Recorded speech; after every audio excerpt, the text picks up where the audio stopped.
Today we are learning about 鸟 N-E-Ao, 鸟 Niao means bird. This is its original form.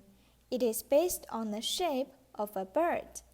Today's niao is a little abstract, but the head part is still clear.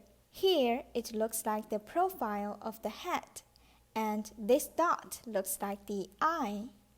Bird nest is 鸟巢. Now it's your turn to write it.